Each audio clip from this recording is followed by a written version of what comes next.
பிதா குமாரன் பரிசுத்தாவின் நாமத்தினாலே ஆமென். நாம் யாரும் கண்களை மூடி தலைகளை தாழ்த்தி ஆராதனை ஆரம்பத்திற்காக கர்த்தருடைய சமூகத்தை ஜெபம் செய்வோம்.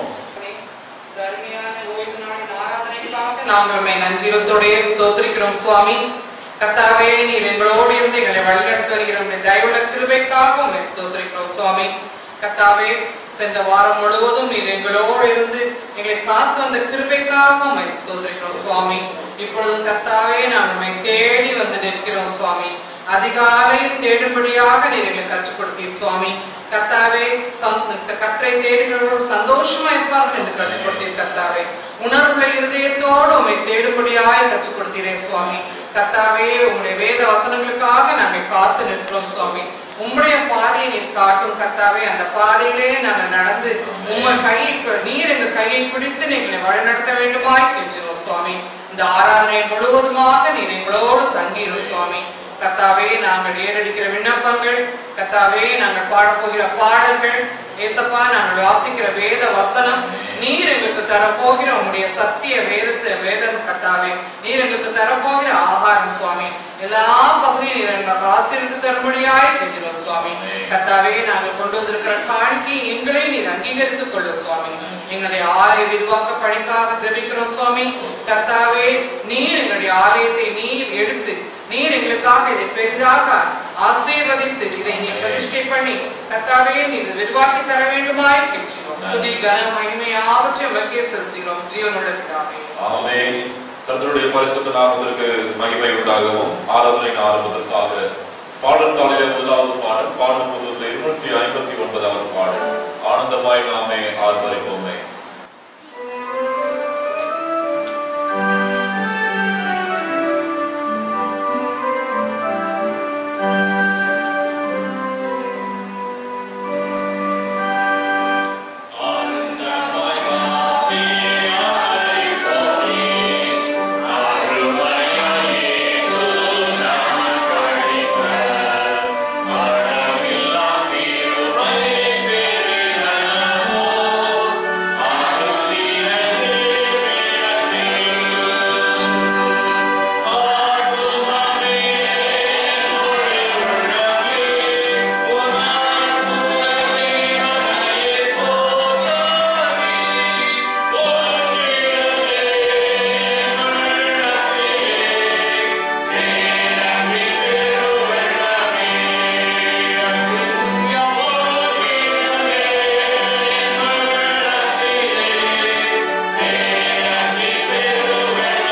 தேவன் ஆவியா இருக்கிறார்.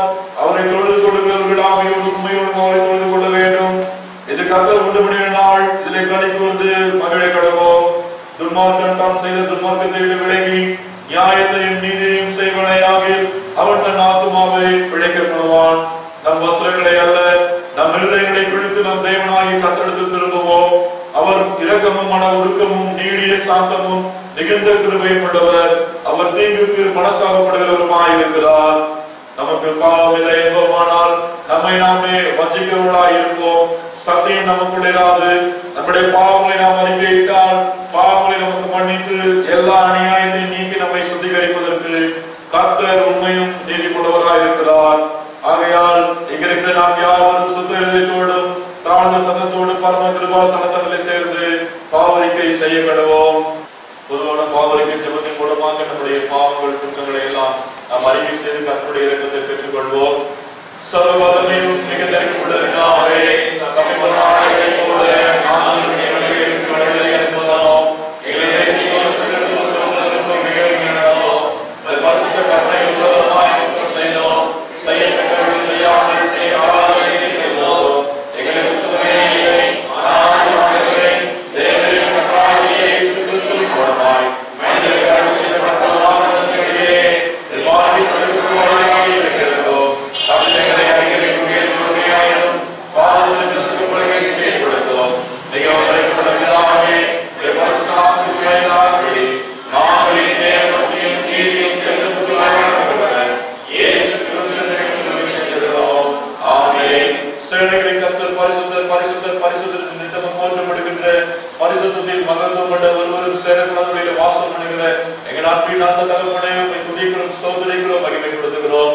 ஆண்டவருடைய கிருபையினாலே இந்த மாதத்தை ஆரம்பித்து 19 நாட்கள் கடந்து வரும்படியாக எங்கள் தேவாலய தேவனின் கரம் எங்களோடு கூட இருந்து எங்களை அற்புதமாய் தாங்கி ஏந்தி பலப்படுத்தி தப்பித்து பாதுகாத்து இன்றைக்கு ஒரு புதிய நாளுக்கு நேராக இந்த பரிசுத்தமான ஓய்வு நாளில் ஆராதனைக்கு நேராக எங்களை கொண்டு வந்தபடினாலே எங்களுடைய நாளத்தும் நாங்கள் உம்மை துதிக்கிறோம், ஸ்தோத்திரிக்கிறோம். ராஜா தகப்பனே, இந்த சமூகத்துக்கு வந்திருக்கிற என்னையும் எங்களையும் ஒரு விஷயம் கூட தாழ்த்தி ஒப்புக் கொடுக்கிறோம். ஒருவேளை இன்னுமாக எங்கள் ஆண்டவரை ஆராதிக்காத அல்லது எங்கள் ஆண்டவருடைய ஆசீர்வாதத்தை முழுதுமாய் பெற்றுக்கொள்ள முடியாதபடி எங்களிலே எங்களுக்கு எல்லா பாவ குற்றங்கள் குறைகள் விருதுகள் அக்கிரமங்கள் எல்லாவற்றையும் கர்த்தர் மன்னித்து பரிசுத்தமாக்கும்படி எங்களை ஒப்புக் கொடுக்கிறோம். சுவாமி, பரிசுத்தத்தோடு நாங்கள் உம்மை ஆராதிக்கவும் பரிசுத்தத்தோடு பயத்தோடு நாங்கள் உம்மை சேவிக்கவும் எங்களுக்கு கிருபை தருவீராக. சுவாமி, இந்த காலை வேளையில எங்கள் தேசத்திற்காக நன்றி சொல்லி துதிக்கிறோம். இப்பொழுது நல்ல தேசத்திற்காக இந்த தேசத்துல கர்த்தர் கொடுத்திருக்கிற எல்லா விதமான இயற்கை வளங்கள் ஆசீர்வாதங்களுக்காக நாங்கள் உம்மை துதிக்கிறோம். இவற்றையெல்லாம் நாங்கள் இலவசமாய் அனுபவிக்க நீர் எங்களுக்கு கிருபை பாராட்டி வருவதற்காக துதிக்கிறோம். சுவாமி, இது எல்லா மக்களுக்கும் சென்றடைப்படையாக கர்த்தர் கிருபை செய்ய தொடர்ந்து நாங்கள் சமூகத்துல ஜெபிக்கிறோம், துதிக்கிறோம். நீர் எங்களுக்காக கொடுத்திருக்கிற எங்கள் தேசத்தின் தலைவர்களுக்காக ஸ்தோத்திரிக்கிறோம். ஐயா, குடியரசுத் தலைவர், பிரதமர், ஒவ்வொரு மத்திய அமைச்சர்கள், எம்பிக்கள், மாநிலத்தின் முதலமைச்சர்கள், அமைச்சர்கள், எம்எல்ஏக்களுக்காக, அரசு துறையில பணியாற்றுகிறவர்களுக்காக, நீதித்துறையில பணியாற்றுகிறவர்கள், அந்த காவல்துறையில பணியாற்றுகிறவர்கள், மருத்துவத்துறையில பணியாற்றுகிறவர்கள், கல்வித்துறையில பணியாற்றுகிறவர்கள், சுகாதாரத்தை கூடியவர்களே, எல்லா அரசு துறைகளுக்காக நாங்கள் ஜெபிக்கிறோம், துதிக்கிறோம். ஐயா, நீர் இவர்களை எல்லாம் எங்கள் தேசத்தை அதனை சரியான வழியில நடத்தி செல்ல வேண்டும் என்று சொல்லி அதிகாரிகளாகவும் ஆட்சியாளர்களும் வைத்திருக்கிறீரப்பா. அதை உணர்ந்தவர்களாக தங்கள் கடமைகளை தங்களுக்கு கொடுக்கப்பட்டிருக்கிற பொறுப்புகளை சரியாய் செய்ய ஒவ்வொருவருக்கும் தொடர்ந்து கர்த்தர் கிருபை தரும்படியாக, நல்ல ஞானத்தை அறிவை தெளிந்த புத்தியை தரும்படியாக, ஆண்டவரே அப்பா, சுயநலத்தை வெறுத்து பொதுநலத்தோடு தங்களது பணிகளை செய்ய ஆண்டவர் அந்த உணர்வுள்ள இதயத்தை தொடர்ந்து தருபடியாக நாங்கள் செபிக்கிறோம். ஆண்டவரே, விசேஷமாய் தகப்பனே, ஆளுகிற தலைவர்கள் இன்றைக்கு தங்களுக்கு விருப்பமானதை எல்லாம் நாட்டில் செய்துவிட வேண்டும் என்று சொல்லி ஆண்டவரே அவர்கள் செய்கின்ற காரியங்களை எல்லாம் நீ பார்த்துக் கொண்டிருக்கிறேன். பரலோகத்தில் வீட்டிருக்கிறவர் நகைப்பார் என்று வேதத்தில் வாசிக்கிறோம். ஐயா, ஆண்டவரே, இவர்களை உணர்ந்து கொள்ளும்படியான அந்த உணர்வுள்ள இருதயத்தை தருபடியாய் எல்லா தங்களிடத்தில் இருக்கின்ற எல்லா அந்த அதிகாரங்களுக்கு மேலான அதிகாரம் ஆண்டவரிடத்தில் உண்டு, கடவுளிடத்தில் உண்டு என்பதை அவர்கள் உணரக்கூடிய அந்த உணர்வை தருபடியா நாங்கள் செபிக்கிறோம், ஸ்தோத்திரிக்கிறோம். அப்பா, அப்படியே தகப்பனே, இந்த காலை வேளையில கூடப்பா தனியார் துறையில பணியாற்றுகிறவர்கள், சொந்தமாய் தொழில் செய்கிறவர்கள், வியாபாரிகள், தினசரி அல்லது கூலி வேலை செய்கிறவர்கள்,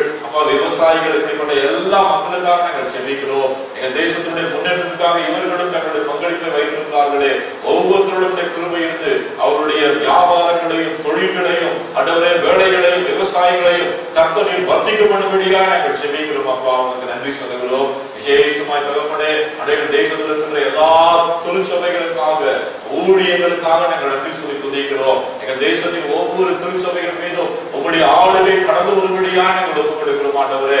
ஒவ்வொரு திருச்சபையின் பேராயர்கள், திருச்சபையின் போதகர்கள், அந்த திருச்சபையினுடைய விசுவாசிகள், திருச்சபையின் மூப்பர் குழுக்கள், அந்த திருச்சபையின் அதிகாரிகள் ஒவ்வொருத்தர் மீதும் ஆண்டவரே உங்களுடைய ஆளுகை கடந்து வர நாங்கெல்லாம் ஒண்ணுமே இல்லை சுவாமி. எங்களை நம்பி என் பேராயர்களாக, போதகர்களாக, திருச்சபை மூப்பர்களாக, விசுவாசிகளாக எங்களை நம்பி இந்த பொறுப்புகளை கொடுத்திருக்கிறீர். இதை நாங்கள் ஆண்டவர்களுக்கு அனுமதி கொடுக்கின்ற வரைக்கும் சரியாய் உண்மையோடும் உத்தமத்தோடும் பயத்தோடும் பரிசுத்தோடும் செய்ய வேண்டும் என்ற உணர்வை எங்கள் ஒவ்வொருவருக்கும் தெய்வம் ஒவ்வொரு நொடியிலும் தருபடியாக ஒப்புக் கொடுக்கிறோம் சுவாமி. அன்றவரே இன்றைக்கு அன்றவரே உலக அரசியலை காட்டிலும் திருச்சபை அரசியல் அன்றவரே இன்றைக்கு உங்களுடைய நாமத்தை நாங்கள் வீதியிலே வழங்கி கொண்டிருக்கிறோமே, மன்னித்து கர்த்தர் இறங்கி சபைகளை சீர்படுத்த ஒப்புக் கொடுக்கிறோம் ஐயா. நமக்கு நன்றி சொல்லுகிறோம். விசேஷமாய் எங்கள் ஈசிய திருச்சபைகளுக்காக எங்கள் தந்தை பேராயர், பிரதம பேராயர், எல்லா பேராயத்தின் பேராயர்கள், ஒவ்வொரு திருச்சபையின் போதகர்கள், அன்று மூப்பர் குழுக்கள், சிறு பிள்ளைகள், பெரியவர்கள், வாலிபர் பிள்ளைகள், அன்றவரை ஒவ்வொருவருக்காக நன்றி சொல்லி துதிக்கிறோம் ஐயா. இசிசி ஊழியர்கள், பிசிபி ஊழியர்கள், ஐஎம்எம் ஊழியர்கள், நிருப பத்திரிகை ஊழியர்கள், ஆண்களுக்கு பெண்களுக்கு, வாலிபர்கள், சிறு பிள்ளைகள் ஊழியர்களுக்காக தகப்பனே உமக்கு ஸ்தோத்திரம் ஆண்டவரே. வேதாந்த கல்லூரிகள், பள்ளிக்கூடங்கள், மருத்துவமனை ஊழியர்களுக்காக ஆண்டவரே, சமூக பொருளாதார அந்த ஊழியர்களுக்காக நன்றி சொல்லி துதிக்கிறோம் அப்பா. ஆண்டவரே எல்லாவற்றின் மூலமாக தகப்பனே நாங்கள் உம்முடைய நாமத்தை மகிமைப்படுத்தவும் எங்களுக்காக நீ கொடுத்திருக்கிற அந்த நூற்றாண்டு தரிசனமாகிய 1,00,000 திருச்சபைகள் 1 கோடி ஆத்துமாக்கள் தரிசனத்தை நிறைவேற்றவும் நீர் எங்களுக்கு கிருபை தரும்படியாய் ஆலோசனை தரும்படியாய் இந்த கருத்துல ஒப்புக் கொடுக்கிறோம் ஐயா. ஆண்டவரே விசேஷமாய் தகப்பனே எங்கள் பாதிக்கும் திருச்சபைக்காக நன்றி சொல்லி துதிக்கிறோம். எங்கள் திருச்சபையினுடைய மூப்பர், காசாளர், நிர்வாகங்கள், உறுப்பினர்கள், சிறு பிள்ளைகள், வாலிப பிள்ளைகள், பெரியவர்கள், வயோதிகர்கள் எல்லாருக்காகவும் துதிக்கிறோம். ஆண்டவரே எங்களுக்கு கர்த்தர் ஊழியங்களையும் தரிசனங்களையும் தந்திருக்கிறீர். இவையெல்லாம் நிறைவேற்ற உம்மால் மாத்திரமே ஆகும் ஐயா. மனுஷனால் கூடாதவைகள் தான் தேவனால் எல்லாம் கூடும் என்று வேதத்தை வாசிக்கிறோம் தகப்பனே. உம்மால் மாத்திரமே விசேஷமாய் எங்கள் திருச்சபையினுடைய விரிவாக்க பணிக்காக நாங்கள் நன்றி சொல்லி துதிக்கிறோம் ஐயா. ஆண்டவரே முன்பக்கம் கோபுரம் எழுப்ப வேண்டும், பின்னாடி ஆலயத்தை விரிவாக்கம் செய்ய வேண்டும், போதகர்களை கட்ட வேண்டும், இப்படிப்பட்ட எங்களுடைய எல்லா ஆசைகள் விருப்பங்களை எல்லாம் எங்கள் தெய்வத்தினுடைய பாதப்படியை நாங்கள் சமர்ப்பிக்கிறோம் ஐயா. கர்த்தருக்கு சித்தமானது அவருடைய கையினாலே வாய்க்குமே. ஆண்டவரே நீர் காரியங்களை வாய்ப்பு செய்யும்படியாக ஒப்புக் கொடுக்கிறோம் ஐயா. ஆண்டவரே இதற்கான நீர் ஒரு காரியத்தை செய்ய ஆரம்பிக்கிற பொழுது எல்லா தேவைகளையும் சந்திக்கிறீர். அந்த விசுவாசத்தோட நம்பிக்கையோடும் தொடர்ந்து எங்கள் ஊழியங்களையும் எங்களுடைய பணிகளையும் கர்த்தரை நம்பி கொடுத்திருக்கிற பொறுப்புகளை செய்ய கிருபைகளை ஒப்புக் கொடுக்கிறோம். இதனால் காலை வேளையிலே ராஜா விசேஷமாய் அகில உலக சமாதானத்திற்காக, அகில உலக சுகத்திற்காக நாங்கள் வருகிறோம் சுவாமி. ஆண்டவரே இன்றைக்கு தேசங்களுக்குள்ளாக சமாதானம் இல்லை அப்பா. ஆங்காங்கே உள்நாட்டு குழப்பங்கள், கலவரங்கள், எல்லைகளிலே பிரச்சனைகள், இப்படிப்பட்ட சூழ்நிலையில சமாதானத்தை ஆண்டவரே பூமியிலே அனுப்பின தகப்பனே சமாதானத்தை, அமைதியையும் நிம்மதியையும் தேசங்களுக்கு தருபடியாய் ஜெபிக்கிறோம். விசேஷமாய் ஆண்டவரே அகில உலக சுகத்திற்காக நாங்கள் பாரத்தோடு ஜெபிக்கிறோம் ஐயா. இந்த நொடி வரைக்கும் என்னையும் எங்களையும் சுகத்தோடும் பலத்தோடும் ஆரோக்கியத்தோடு வைத்திருக்கிறீரே. இந்த சுகமும் பலமும் ஆரோக்கியமும் அதை எல்லா மக்களுக்கும் கடந்து போகும்படியாய் ஆண்டவரே நீர் இரக்கம் செய்யும்படியாய் ஒப்புக் கொடுக்கிறோம். குறிப்பாக இந்த கொரோனா கொள்ளை நோயிலிருந்து ராஜா நீர் ஒவ்வொரு மக்களுக்கும் விடுதலை தரும்படியாய் ஒப்புக் கொடுக்கும். 3 கோடிக்கும் மேலான மக்கள் பாதிக்கப்பட்டிருக்கிறார்களே தகப்பனே, நீர் இரக்கம் ஐயா. இப்ப நாங்க ஒண்ணுமே இல்லைன்றத அன்று ஒவ்வொரு இப்படிப்பட்ட செயல்களின் மூலமாக நாங்கள் உணர்கிறோம் ஐயா. நாங்கள் திருந்தவும் ஆண்டவரே நீர் மனநிறைக்கு சுகமாகவும் ஆண்டவரே நீர் கிருபை செய்யும்படியாய் ஒப்புக் கொடுக்கிறோம் ஐயா. தகப்பனே உமக்கு நன்றி. விசேஷமாய் எங்களுக்கு தெரிந்தவர்கள், எங்கள் உறவுகளிலே, எங்கள் குடும்பங்களிலே, எங்கள் நண்பர்களிலே இப்படிப்பட்ட கொள்ளை நோயினால் பாதிக்கப்பட்டிருக்கிறவர்களுக்காக நாங்கள் ஜெபிக்கிறோம். விசேஷமாய் இமரஜை அவர்களுக்காக, அவருடைய மகன் ஸ்பர்ஜன் அவர்களுக்காக நாங்கள் ஜெபிக்கிறோம் ஐயா. அவருடைய பிள்ளைகளை கர்த்தர் சுகப்படுத்தி மீண்டுமாய் எங்கள் மத்தியில் கொண்டு வந்து நாங்கள் உங்களுக்கு நன்றி சொல்லும்படியான அப்படிப்பட்ட தெய்வீக சுகம் அன்றைய திருச்சபையாக ஒன்று சேர்ந்து நாங்கள் ஜெபிக்கிற வேளையில ஒவ்வொருத்தர் மீதும் அமர்படியாக நாங்கள் ஜெபிக்கிறோம் ஐயா. இறங்கி சுகம் தருவீராக. தொடர்ந்து எங்கள் ஆராதனையில மீதியான ஒவ்வொரு பகுதிகளின் மூலமாக உங்களுடைய நாம மாத்திரம் மகிமைப்படட்டும். எங்களை தாழ்வுகிறோம், வெறுமையாக்குகிறோம். இயேசு ரட்சகர் மூலமாய் ஜெபிக்கிறோம் எங்கள் நல்ல பிதாவே, ஆமென். கர்த்தருடைய ஜெபத்தை சேர்ந்து சொல்லுவோம். பரமண்டலங்களில் இருக்கிற எங்கள் பிதாவே, உம்முடைய நாமம் பரிசுத்தப்படுவதாக, உம்முடைய ராஜ்யம் வருவதாக, உம்முடைய சித்தம் பரமண்டலத்திலே செய்யப்படுவது போல பூமியிலே செய்யப்படுவதாக. அன்றைய எங்கள் அப்பத்தை எங்களுக்கு தாரும். எங்கள் விரோதமாய் நாங்கள் மன்னிக்கிறது போல எங்கள் குற்றங்களை கேட்க மாட்டேன். எங்களை சோதனைக்குள் பிரவேசிக்க பண்ணாமல் தீமைகளுக்கு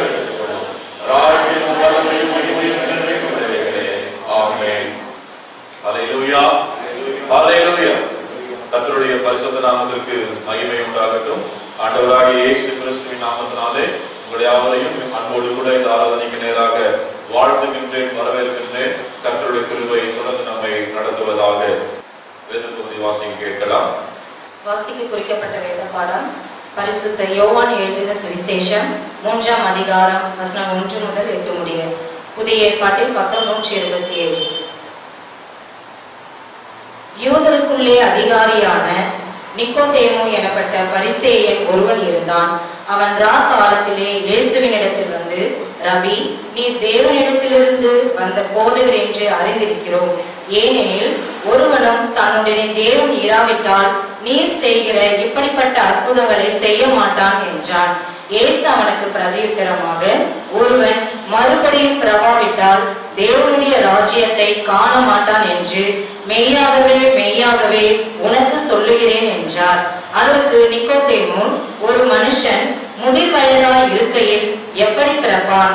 அவன் தன் தாயின் கர்ப்பத்தில் 2ஆம் தரம் பிரவேசித்து பிறக்க கூடுமோ என்றான். இயேசு பிரதியுத்தரமாக, ஒருவன் ஜலத்தினாலும் ஆவியினாலும் பிரவாவித்தால் தேவனுடைய ராஜ்யத்தில் பிரவேசிக்க மாட்டான் என்று மெய்யாகவே மெய்யாகவே உனக்கு சொல்லுகிறேன். மாம்சத்தினால் பிறப்பது மாம்சமாய் இருக்கும், ஆவியினால் பிறப்பது ஆவியாய் இருக்கும். நீங்கள் மறுபடியும் பிறக்க வேண்டும் என்று நான் உனக்கு சொன்னதை குறித்து அதிசயப்பட வேண்டாம். காற்றானது தனக்கு இஷ்டமான இடத்திலே வீசுகிறது, அதன் சத்தத்தை கேட்கிறாய்.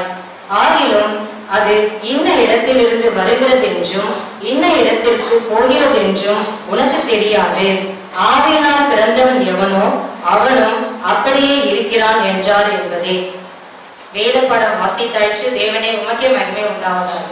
ஆமென். நாம் எழுந்திருந்து சங்கீதம் 41வது சங்கீதத்தை மாறி மாறி வாசிப்போம். இந்த நாளுக்கு குறிக்கப்பட்டிருக்கிற சங்கீத பகுதி 41ஆம் சங்கீதம் 13ஆம் வசனத்தை அனைவரும் சேர்ந்து சொல்ல வேண்டும். 41ஆம் சங்கீதம். சிறுமைப்பட்டவன் மேல் சிந்தையுள்ளவன் பாக்கியவான், தீங்கு நாளில் கர்த்தர் அவனை விடுவிப்பார்.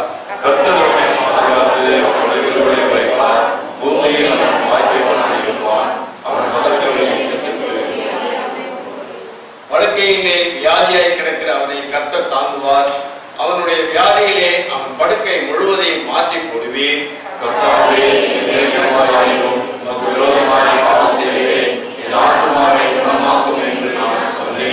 அவன் எப்பொழுது சாவான், அவன் பேர் எப்பொழுது அழியும் என்று என் சத்துருக்கள் எனக்கு விரோதமாய் சொல்லுகிறார்கள்.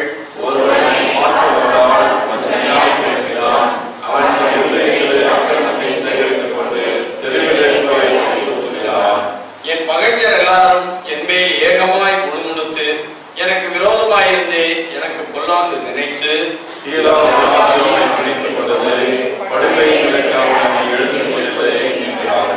என் பிராண சிநேகிதனும் நான் நம்பினவனும் என் அப்பம் புசித்தவனுமாகிய மனுஷனும் என் மேல் தன் குதிகாலை தூக்கினான்.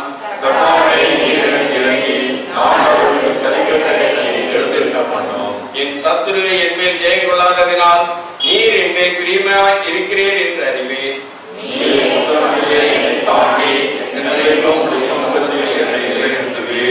இஸ்ரவேலின் தேவனாகிய கர்த்தர் அனாதியாய் என்றென்றைக்குள்ள சதா காலங்களிலும் சோதனைக்கப்படுகிறவர். ஆமென். ஆமென். பிதாவுக்கும் குமாரனுக்கும் பரிசுத்த ஆவிக்கும் மகிமை உண்டாவதாக. ஆதியிலும் இப்பொழுதும் எப்பொழுதும் சதா காலங்களிலும் உண்டாவதாக. ஆமென். நாம் இன்று மனமாக நம்முடைய விசுவாச பிரமாணத்தை அறிக்கை செய்வோம். வானத்தையும் பூமியில் படைத்த சர்வவல்லமையுள்ள பிதாவாகிய தேவனை விசுவாசிக்கிறேன். அவருடைய குமாரனாகிய நாதர் இயேசு கிறிஸ்துவை விசுவாசிக்கிறேன். அவர் பரிசுத்த ஆவியினாலே கன்னிப் மரியாளிடத்தில் உற்பத்தி பிறந்தார். பொதுப்பிலாவின் காலத்தில் பாடுபட்டு சிலுவையில் அறைந்து மரித்து அடக்கப்பட்டு பாதாளத்தில் இறங்கினார். 3ஆம் நாள் மரித்தொழுது எழுந்தருளினார். பரமண்டலத்துக்கு ஏறி சர்வவல்லமையுள்ள பிதாவாகிய தேவன் வலது பாசத்தில் வீற்றிருக்கிறார். அவரிடத்திலிருந்து ஒருவரையும் மரித்ததையும் நியாயத்திற்கு வருவார். பரிசுத்த ஆவியோடு விசுவாசிக்கிறேன். பொதுவாக சபையும் பரிசுத்தவான்களுடைய ஐக்கியமும் பாவ மன்னிப்பும் சரிதம் என்றதும் நித்திய ஜீவனும் என்று விசுவாசிக்கிறேன். ஆமென். அல்லேலூயா. அல்லேலூயா. கர்த்தருடைய பரிசுத்த நாமத்திற்கு மகிமை உண்டாகட்டும். திருச்சபைக்கான அறிவிப்புகள் வழக்கம்போடு நம்ம திருச்சபையின் ஞாயிற்றுக்கிழமை ஆராதனை சரியாக காலை 9:30 மணிக்கு ஆரம்பிக்கப்படும் என்பதை உங்களுக்கு நினைவுபடுத்துகின்றோம். அதே போல வருகிற பொழுது அவசியம் அத்தனை பேரும் முகக்கவசம் அணிந்து வர வேண்டும். அந்த பிற்பாடு அந்த கை கழுவுகிற சோப் மூலமாக கைகளை கழுவி கொண்டு அதுக்கு பிறகு உள்ளே வந்து சேர்ல மாதிரி தான் உட்காரணும். யாரும் பாய் போட்டுன்னு சொல்லி கீழே உட்கார்ந்துக்கூடாது. அதனால அதை கவனத்தில் கொண்டு தொடர்ந்து நீங்கள் செயல்படும்படி உங்களுடைய இயேசு கிறிஸ்துவின் நாமத்தினாலே அன்போடு கூட கேட்டுக்கொள்கின்றேன். இந்த கொரோனா நோயினாலே பாதிக்கப்பட்டிருக்கிற ஒவ்வொருத்தருக்காக ஜெபிக்க வேண்டும் என்று சொல்லி தொடர்ந்து நாம் ஜெபித்து வருகின்றோம். குறிப்பாக நம்முடைய திருச்சபை சேர்ந்த திரு இன்பராஜ் ஐயா அவர்கள் கடந்த வாரத்தில் நம்முடைய மத்தியில் அவர்கள் புதிய ஆராதனை நடத்தினார்கள். அவருடைய வங்கியில ஒருத்தருக்கு கொரோனா வந்ததினாலே அனைவரையும் சோதித்து பார்த்தபோது அதுல இவருக்கும் கொரோனா, கொஞ்சமாக அவருடைய மகன் ஸ்பர்ஜன் அவர்களுக்கும் அந்த கொரோனா. இவர்கள் இப்பொழுது வீட்டிலேயே தனிமைப்படுத்திக் கொண்டிருக்கிறார்கள். ஆண்டவர் அவர்களுக்கு நல்ல சுகத்தையும் பலத்தையும் ஆரோக்கியத்தையும் கொடுத்து பழையபடி தங்கள் கடமைகளை செய்ய ஆண்டவர் கிருபை பாராட்டும்படியாய் தொடர்ந்து இன்பராஜ் குடும்பத்திற்காக நீங்கள் செபிக்கும்படி உங்களோடு கூட இயேசு கிறிஸ்துவின் நாமத்தாலே கேட்டுக்கொள்கின்றேன். மற்றமாக வருகின்ற 25/9/2020 அன்று தனது 80வது பிறந்த நாளை காண்கின்ற திருமதி நிர்மலா ஜெய்சலன் ஆண்டி அவர்களை இயேசு கிறிஸ்துவின் நாமத்தினாலே திருச்சபை சார்பாக வாழ்த்துகிறோம். கர்த்தர் அவர்களுக்கு நல்ல ஆரோக்கியம் பலமும் சுகமும் கொடுத்து இன்னும் தமது கடமைகளையும் திருச்சபை ஊழியர்களையும் சிறப்பாக செய்ய ஆண்டவர்களுக்கு ஆயுஷ் நாட்களை நீடித்து கொடுக்கும்படியாக அவங்களுக்காக நாம் தொடர்ந்து ஜெபிப்போம். நாம் யாவரும் கண்களை போடுவோம். யாராவது ஒருத்தர் இன்பராஜையா அவருடைய குடும்பத்திற்காக அவருடைய சுகத்திற்காகவும் தனது 80வது பிறந்த நாள் காண்கின்ற நிர்மலா ஜெய்சலன் ஆண்டி அவர்களுடைய சுகபலத்திற்காக நம்மில யாராவது ஒருத்தர் ஜெபம் செய்வோம். அன்பின் பரலோக தகப்பனே, இந்த காலை வேளையிலே சுவாமி ஒரு சிறப்பு ஜெபத்திற்காக ஏற்படுத்தி வைத்த கிருபைக்காக நன்றி ராஜா. ஆண்டவரே, இந்த வேளையிலும் ஆண்டவரே கொடுத்திருக்கிறதான 2 ஜெப குறிப்புகளுக்காக உடைய பாதத்தில் வருகிறேன் சுவாமி. ஆண்டவரே இயேசுப்பா, நீர் கண்ணோக்கி பாரும் சுவாமி. ஆண்டவரே இயேசுப்பா, இன்பராஜ் ஐயா குடும்பத்துக்காக ஜெபிக்கிறேன் சுவாமி. ஆண்டவரே இயேசுப்பா, அவர் சொன்ன வார்த்தை சுவாமி, அவர் உமக்கு பயப்படுகிறார் சுவாமி. எனவே அவர் கொரோனா கண்டு பயப்படுறதில்லை சுவாமி அப்படின்னு அவர் இந்த இடத்துல இருந்து சொன்னார் சுவாமி. இப்ப ஆனா அவங்களுக்கு கொரோனா வந்திருக்கு சுவாமி. நீங்க ஏதோ ஒரு பெரிய அற்புதத்தை செய்ய போறீங்க என்று நான் அறிந்திருக்கிறோம் சுவாமி. அவர்களுக்கு எந்த ஒரு தீங்கும் நடக்காதபடி என் தேவனை காத்துக்கொள்ள வேண்டுமா ஜெபிக்கிறேன் சுவாமி.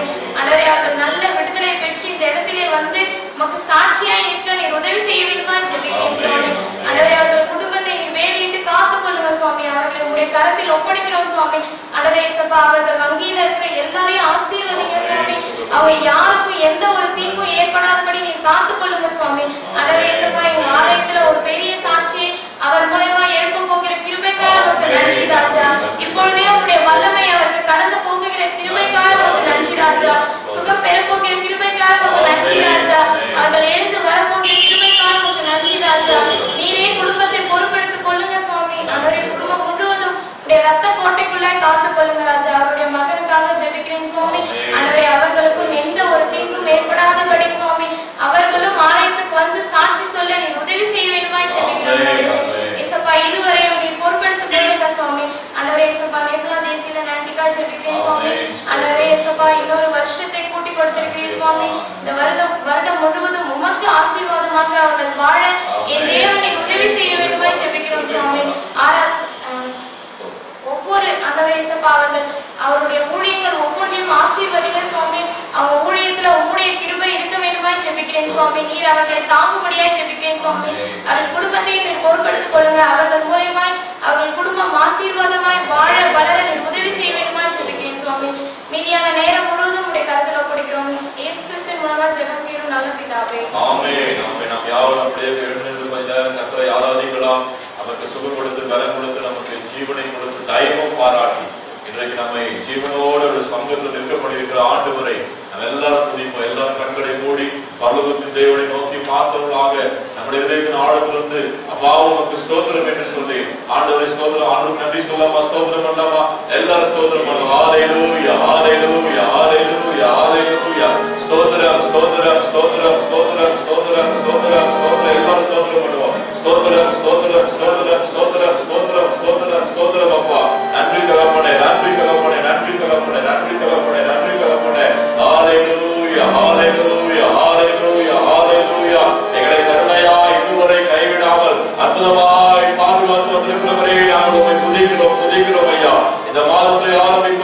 ஆண்டவரே 19 நாட்களை நாங்கள் சுகத்தோடும் பலத்தோடும் ஆரோக்கியத்தோடும் கடந்து இந்த 20வது நாளிலே உம்முடைய ஆலயத்துல வந்து உம்மை துதிக்கும்படியான இப்படிப்பட்ட நல்ல பாக்கியத்தை சாக்கியத்தை எங்களுக்கு தந்தீரே. நாங்கள் உம்மை துதிக்கிறோம் சாமி. ஆண்டவரே, எத்தனையோ பேர் இன்றைக்கு உம்முடைய ஆலயத்துக்கு செல்ல முடியாதபடிக்கு அல்லது உம்மை தொழுது கொள்ள முடியாதபடி உம்மை பாடவும் ஆண்டவருடைய மக்களோடு கூட சேர்ந்து உம்மை துதிக்கவும் முடியாத ஆண்டவரே சூழ்நிலைகளில் இருக்கின்ற பொழுது இன்றைக்கு இந்த இடத்துல இருக்கின்ற எங்கள் ஒவ்வொருத்தரையும் உம்மை துதிக்கும்படியாய் கொண்டு வந்தீரே. உமக்கு ஸ்தோத்திரம் ஸ்தோத்திரம் ஸ்தோத்திரம் ஐயா. ஆண்டவரே, உம்மை துதிக்கும்படியாக இந்த ஜனத்தை எனக்கென்று ஏற்படுத்தினேன். இவர்கள் துதியை சொல்லி வருவார்கள் என்று சொல்லி உம்முடைய துதியை சொல்லி வரும்படியாய் எங்களை கொண்டு வந்தீரே. அதற்காக எங்களை படைத்தீரே, அதற்காக எங்களுக்கு சுகம் கொடுத்திருக்கிறீரே, அதற்காக எங்களுக்கு பலன் கொடுத்திருக்கிறீரே, அதற்காக எங்களுக்கு ஆரோக்கியம் கொடுத்திருக்கிறீரே. உம்மை துதிக்கிறோம் துதிக்கிறோம் துதிக்கிறோம் துதிக்கிறோம் துதிக்கிறோம் ஐயா. உமக்கு நன்றி நன்றி நன்றி நன்றி தகப்பனே. அல்பா ஒமேகா மாணவரே, நாங்கள் உம்மை துதிக்கிறோம். ஆதியும் அந்தவும் மாணவரே, நாங்கள் உம்மை ஸ்தோத்திரிக்கிறோம். இருக்கிறவராகவே இருக்கிறவரே, நாங்கள் உம்மை துதிக்கிறோம். பொய்யுரையாத தெய்வமே, நாங்கள் உம்மை ஸ்தோத்திரிக்கிறோம். படுக்கையில வியாதியாய் கிடக்கிற அவனை கண்கள் கண்டு அவன் வியாதி படுக்கை முழுவதையும் மாற்றி போட்ட யெகோவா ராப்பாவாகிய சுகம் கொடுக்கிற தெய்வமே, நாங்கள் உம்மை துதிக்கிறோம் துதிக்கிறோம் ஐயா. யெகோவா நீசியாய் எங்களுக்கு ஒவ்வொரு நாளும் வெற்றியுள்ள வாழ்க்கை வாழ உதவி செய்கிறவரே, நாங்கள் உம்மை துதிக்கிறோம் ஐயா. யெகோவா ஷமாவாய் எங்களுக்கு சமாதானம் கொடுக்கிற தெய்வமே, நாங்கள் உம்மை துதிக்கிறோம் துதிக்கிறோம் துதிக்கிறோம் ஐயா. உமக்கு ஸ்தோத்திரம் ஸ்தோத்திரம் ஸ்தோத்திரம். எல்ஷடாய் எல்லாவற்றையும் செய்ய வல்லமை உள்ளது கர்த்தாவே. நாங்கள் உம்மை துதிக்கிறோம் ஐயா. உம்மை மகிமைப்படுத்துகிற தகப்பனாக தாயாக எங்கள் வாழ்க்கையில இதுவரைக்குமாய் நீ செய்த எல்லா நன்மைகளுக்காக உமக்கு நன்றி நன்றி நன்றி நன்றி நன்றி நன்றி தகப்பனே. ஆண்டவரே, எங்களுடைய ரட்சகராய் கடந்து வந்தவரே, எங்கள் மீட்பராய் கடந்து வந்தவரே, எங்கள் நெய்ப்பராய் எங்களோடு கூட இருக்கிறவரே, எங்களை அற்புதமாய் நடத்தி கொண்டு போகிறவரே, உம்மை துதிக்கிறோம் ஸ்தோத்திரிக்கிறோம் ஐயா. ஆண்டவரே, எங்களுக்கு ஒரு குறைவில்லாதபடிக்கு உமது மகிமையுள்ள நாமத்திலே எங்கள் குறைகளை எல்லாம் நிறைவாக்கி நடத்துகிறவரே, உமக்கு ஸ்தோத்திரம் ஸ்தோத்திரம் ஸ்தோத்திரம் அப்பா. அபிஷேகத்தின் வல்லமையின் ஞானத்தின் கணத்தின் ஆவியானவராய் ஆண்டவரே, சுட்டிருப்பின் ஆவியானவராய் எங்களோடு கூட இருந்து நாங்கள் நடக்க வேண்டிய வழியில எங்களை சரியாய் நடக்கப்படுகிறவரே, உமக்கு ஸ்தோத்திரம் ஸ்தோத்திரம் ஸ்தோத்திரம் ஸ்தோத்திரம் ஸ்தோத்திரம் ஐயா. ஹல்லேலூயா. நன்றி தகப்பனே.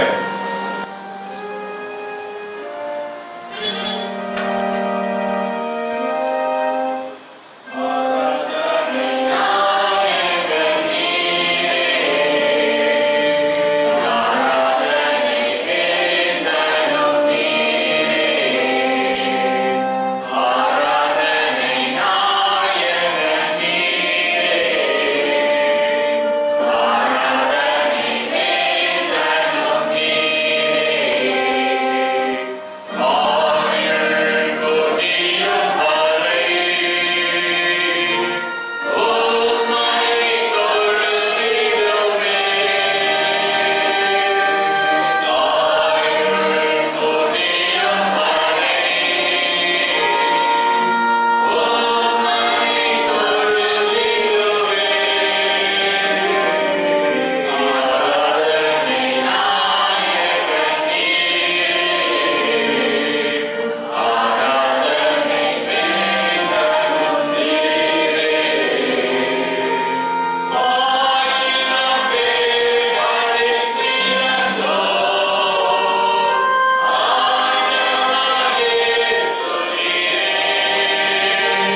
எங்களை உம்மோடு கூட சேர்ந்து கொள்ள போகிறவரே, உம்மோடு கூட 1000 ஆண்டுகளாய் அரசாட்சி செய்ய உங்களுடைய அருகாமையுடைய பக்கத்துல எங்களை வைத்துக் கொள்ள போகிற மாறனாதாவே உம்மை துதிக்கிறோம் ஐயா.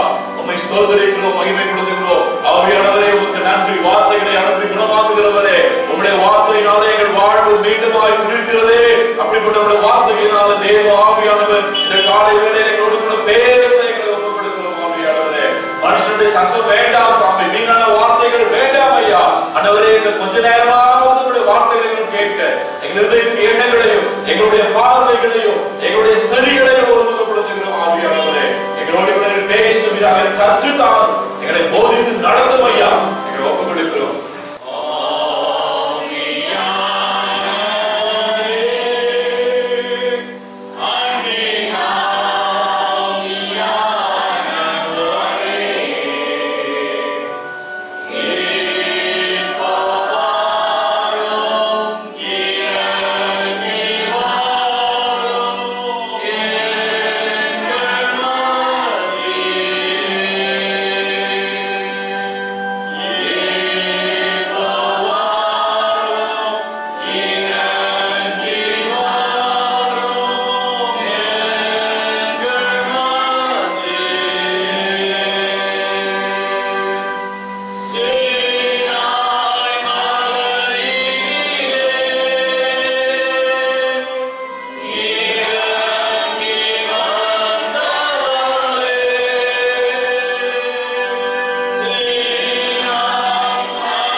சகல துதிகளும் மகிமை உமக்கு மாத்திரம் செலுத்துகிறோம். இயேசு கிறிஸ்துவின் நாமத்தில் பிதாவே, ஆமென். நாம் உட்காருவோம். ஹல்லேலூயா, ஹல்லேலூயா. சத்தமா சொல்லுங்க, ஹல்லேலூயா. அப்படி நல்லா குளிர்ச்சியா காலையில இருந்து நேத்திக்கிறதே ஒரு மாதிரியா தான் இருந்தது இல்ல. காலையில அதுவும் கொஞ்சம் தூரல் போட்டு இன்னும் குளிர்ச்சி ஆகிட்டதுனால எல்லாம் குளிர் பிடிச்ச மாதிரி நினைக்கிறேன். கொஞ்சம் நல்லா அப்படியே சத்தத்தை உயர்த்தி ஒரு ஹல்லேலூயா, ஹல்லேலூயா. ஆண்டவராகிய இயேசு கிறிஸ்துவின் நாமத்தினாலே மீண்டுமாய் உங்களை வாழ்த்துகிறேன், வரவேற்கின்றேன். இந்த நாளுக்குரிய ஆசீர்வாதத்தினால் கர்த்தர் நம் ஒவ்வொருவரையும் நிரப்புவாராக. கர்த்தருக்கே மகிமை உண்டாகட்டும்.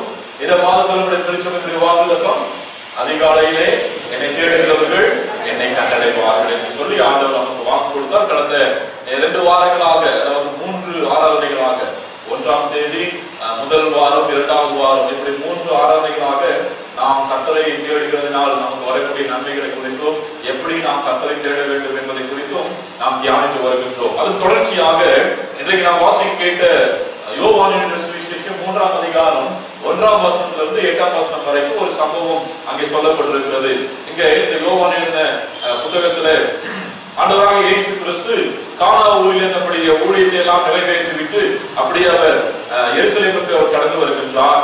அங்கே வருகின்ற பொழுது அங்கே எருசலேம் தேவாலயத்தில் இருக்கின்ற அசுத்தங்களை எல்லாம் அவர் கண்டு அங்கே அந்த காரியங்களை எல்லாம் சரி செய்து விட்டு அவர் அப்படியே கடந்து கொண்டு வருகின்றார். அப்படி வருகின்ற பொழுது அங்கே ஒரு கூட்டம் இருக்கின்றது, பரிசேயர்கள் கூட்டம் என்று சொல்லி ஒரு கூட்டம்.